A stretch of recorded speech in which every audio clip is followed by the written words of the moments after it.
हाय। वैदिक math series के lecture number 8 में आप सभी का स्वागत है।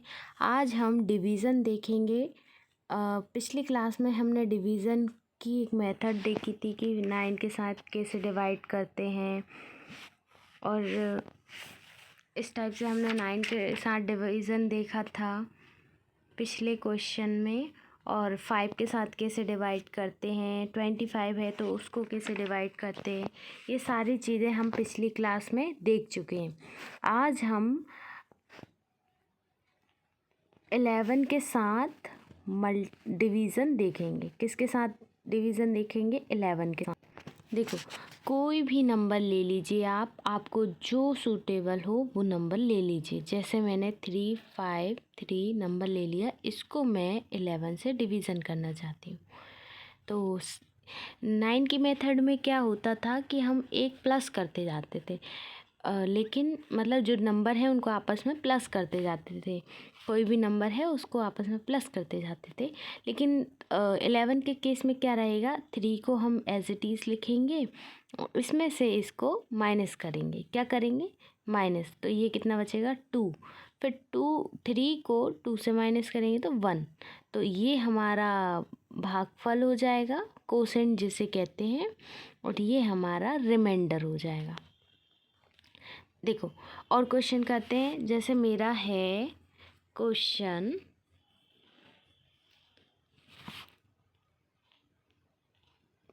ये, तो सबसे पहले इसको भी हम 11 से डिवाइड करेंगे। तो 3 हमारा एज इट इज़ उतर जाएगा। 3 में से 5 में से 3 जाएगा तो 2 बचेगा। 2 में से 2 जाएगा तो 0।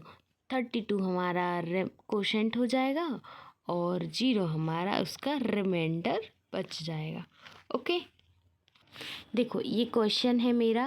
8 को हम एज इट इज़ उतार लेंगे। अब इसमें से इसको माइनस करने जाएंगे तो हम देख रहे हैं कि 3 में से 8 नहीं जा सकता क्योंकि छोटा डिजिट पड़ गया। इसके लिए क्या करेंगे, इसमें से एक उधार ले लेते हैं, कैरी जो लेते थे ना वैसा ही। तो ये 8 की जगह क्या हो जाएगा हमारा? 7। क्यों हो जाएगा? क्योंकि हम अब इसको एक उधार दे रहे हैं। तो अब 13 में से क्या होगा? अब 7 माइनस होगा। ठीक है, 13 में से अब 7 माइनस होगा तो कितना बचेगा? 6 बचेगा। फिर 9 में से 6 जाएगा तो कितना बचेगा? 3। तो 76 हमारा कोसेंट हो गया और 3 हमारा रिमाइंडर हो गया। ठीक है, इसके बाद मेरा क्वेश्चन है, कोई भी नंबर ले लीजिए आप। 5, 5, 6, 3, ये मैंने नंबर ले लिया। अब इसको मैं 11 से डिवाइड करती हूँ। तो 5 मेरा एज इट इज़ हो जाएगा। 5 में से 5 जाएगा तो 0। 6 में से 0 जाएगा तो 6। 3 में से 6 जाएगा तो देखो फिर से वही कोई प्रॉब्लम आ गई कि 3 में से 6 नहीं जा सकता। तो इधर से ही हम इसको एक नंबर उधार दे देंगे तो ये 13 हो जाएगा। ये 5 0 एज इट इज़, इसमें से उधार दिया तो ये भी 5 बन जाएगा। अब 13 में से 5 को माइनस करेंगे तो कितना आएगा? 13 में से 5 माइनस करेंगे 8 आएगा। ओके, ये 8 जो है हमारा रिमाइंडर है इसका, और 505 हमारा कोसेंट है। आया ये समझ में? 11 से कोई भी नंबर डिवीज़न करेंगे आप तो इसी तरीके से आसानी से कर लेंगे। चलो एक दो क्वेश्चन और करते हैं हम 11 से डिवीज़न के लिए। कोई भी नंबर ले लीजिए, जैसे मैंने 9, 9, 4 ऐसा डिवीज़न लिया 11 से। तो 9 को हम एज इट इज़ उतार लेंगे। फिर इसमें से एक 9 में से 9 जाएगा तो 0। 4 में से 0 जाएगा तो 4। ओके, तो 90 हमारा इसका कोसेंट हो जाएगा और 4 हमारा इसका रिमाइंडर बच जाएगा। Got it? ऐसे ही आप और भी क्वेश्चन ले सकते हैं, कितने भी ले सकते हैं। जैसे मैंने ले लिया है अभी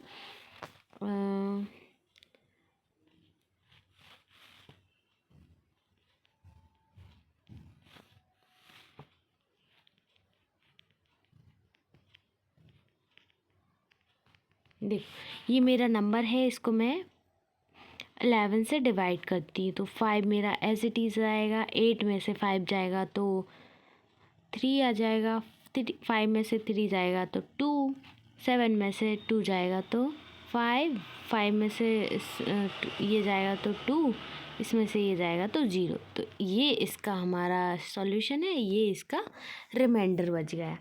ओके, देखो ये क्वेश्चन है, मैं इसको एज इट इज़ उतारूँगी क्योंकि 2 में से 7 माइनस नहीं हो सकता, तो इसमें से इसको ही उधार दे देंगे। 7 में से 2 को उधार देंगे तो ये 12 बन जाएगा, 7 का 6 हो जाएगा। तो अब 7 का 6 हो जाएगा, तो अब 12 में से 6 जाएगा तो 6। फिर 5 में से 6 नहीं जा सकता, अब हमें 6 में से ही उसको उधार देना पड़ेगा, तो ये 15 हो जाएगा। ये हमारा 6 की जगह अब हो जाएगा 6 और 5। क्यों हुआ समझ में आ रहा है ना, इसमें से एक उधार दे रहे हैं तो अब ये 15 बन रहा है तो ये 6 बचेगा। फिर इसके बाद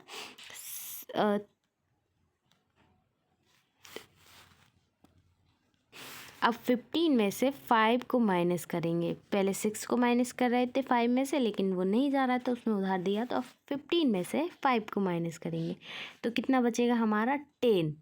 अब नेक्स्ट नंबर देखते हैं। अब 3 में से 10 माइनस करेंगे, क्योंकि ये माइनस नहीं होगा क्योंकि छोटा डिजिट है 3 10 से, तो इसके लिए क्या करेंगे, इसी नंबर में से इसको एक उधार दे देंगे, तो इधर कितना बचेगा हमारा 9, और अब हो जाएगा ये 13। अब 13 में से 9 माइनस करेंगे तो कितना बचेगा हमारा 4। तो ये इसका हमारा रिमाइंडर होगा, ये हमारा इसका कोसेंट हो गया। ठीक है, वैसे किसी भी नंबर को आप कितने भी टफ हो, जिसको मुझे 11 से डिवाइड करना है, तो आप इसी मेथड से कर सकते हैं। जैसे मेरा ये 8 एज इट इज़ हो जाएगा। अब 2 में से 8 नहीं जा सकता, तो इसको इसी में 8 में से उधार दे देंगे, तो ये 7 हो जाएगा, ये 12 हो जाएगा। 12 में से 7 जाएगा तो कितना बचेगा 5। अब 1 में से 5 नहीं जा सकता, तो 5 की जगह इसको 4 बनाओ और इसी में से इसको एक उधार दे दो, तो ये 11 हो जाएगा। 11 में से 4 जाएगा तो कितना बचेगा 7। ठीक है, अब 7 में से ये नहीं जा सकता, तो इसी को 6 बना और इसी में इसको दे दो, तो ये 13 में से 3 जाएगा 6 जाएगा, तो फिर से 7 बच जाएगा। क्योंकि 7 फिर 1 में से फिर कटो, फिर इसको 6 बनाओ और इसको 11 बनाओ। अब 11 में से 6 जाएगा तो 5। ओके, आ रहा है ना ये समझ में मैं क्या करती जा रही हूँ कि उसी में से उधार दे देती हूँ, क्योंकि बड़ा डिजिट नहीं होता है ऊपर वाला हमारा, तो वो बड़ा डिजिट बनाने के लिए, और इनको एक कम करती जाती हूँ। तो ये 7 4 6 5 इसका कोसेंट हो गया, और इसका शेषफल हमारा 5 है, रिमाइंडर जिसे बोलते हैं। ओके, आई होप कि आपको 11 से डिवीज़न समझ में आ गया होगा। आप खुद से किसी भी क्वेश्चन को आप इसी मेथड से सॉल्व करेंगे। ये मैंने एक क्वेश्चन दिया है जिसको आप कमेंट बॉक्स में मुझे इसका आंसर बताएंगे। ओके, देखो ये कुछ स्क्वायर है जिसे हम बैलेंसिंग रूल की मेथड से करेंगे। तो कैसे करते हैं, दोनों डिजिट के अलग अलग स्क्वायर कर लेंगे। जैसे 3 का स्क्वायर 3 3 जा 9 होता है, बैलेंसिंग रूल लगा रहे हैं तो ये करेंगे ना।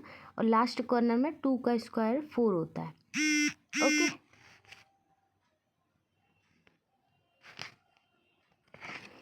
अब क्या करना है, इसका मल्टीप्लाई इसमें और इसका मल्टीप्लाई इसमें, इन दोनों के आंसर का। तो 3 2 जा 6, 6 2 जा कितना होता है 12। तो अब इसको कैसे लिखते हैं आपको पता ही है, 4 को एज इट इज़, 2 को इसमें प्लस और 1 को इसमें प्लस, तो ये 10 हो जाएगा। इसका ये आंसर होगा। ऐसे ही आप इसको भी कर सकते हैं कि 3 3 जा 9 होता है और 4 4 जा 16 होता है। तो 3 का 2 में मल्टीप्लाई, 4 का 3 में मल्टीप्लाई 12, और 12 2 जा कितना होता है 24।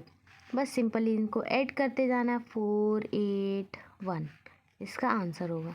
ये क्वेश्चन है जैसे 5 5 25 और 3 3 जा 9 और इनका आपस में मल्टीप्लाई, तो 3 2 जा 6 6 5 जा 30।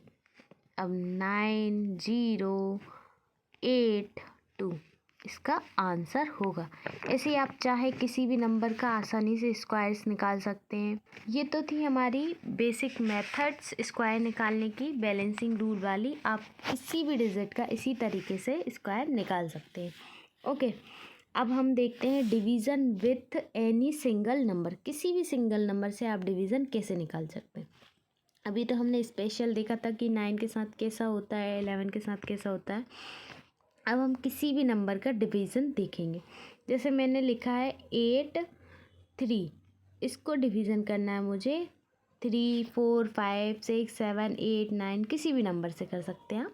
तो कैसे करेंगे, ये हमारा 8 है डिजिट और ये हमारा 3 डिजिट है। तो हमें पता है 3 में 8 तो नहीं आता, लेकिन 3 2 जा 6 ज़रूर होता है ना। तो कितने टाइम में हो रहा है 6, 2 टाइम में।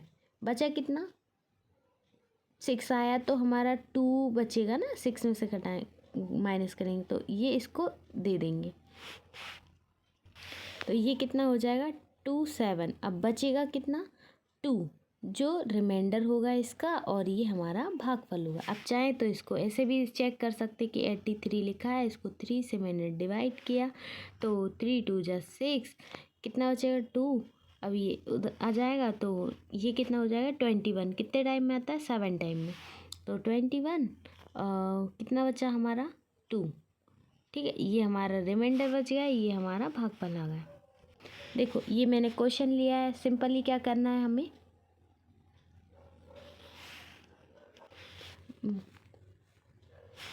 डिवाइड करते जाना है।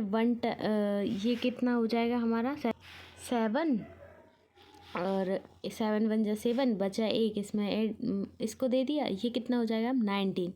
7 का टेबल ऐसे पढ़ेंगे 19 से ज़्यादा नहीं। 2 टाइम जाएगा 14 और ये अब रिमाइंडर इसमें 5 बच जाएगा। अब 7 का टेबल ऐसे पढ़ेंगे कि 52 आ जाए। तो कितने टाइम में आएगा 7 टाइम में 49 आएगा। अब 49 को इसमें से माइनस करेंगे तो कितना आएगा 3 जो है हमारा रिमाइंडर बच जाएगा, और ये जो है इसका हमारा भागफल आएगा, मीन्स कोसेंट। ओके, और ये हमारा रिमाइंडर बच जाएगा। आप वैसी मेथड से चेक कर सकते हैं। बाकी आप कुछ क्वेश्चन मैं यहाँ दे रही हूँ जिसको आपको सॉल्व करके मुझे कमेंट बॉक्स में देना है। किसी भी डिजिट से आप इनका मल्टीप्लाई कर सकते हैं। ओके, आज के लिए इतना ही, मिलते हैं नेक्स्ट वीडियो में। Thank you.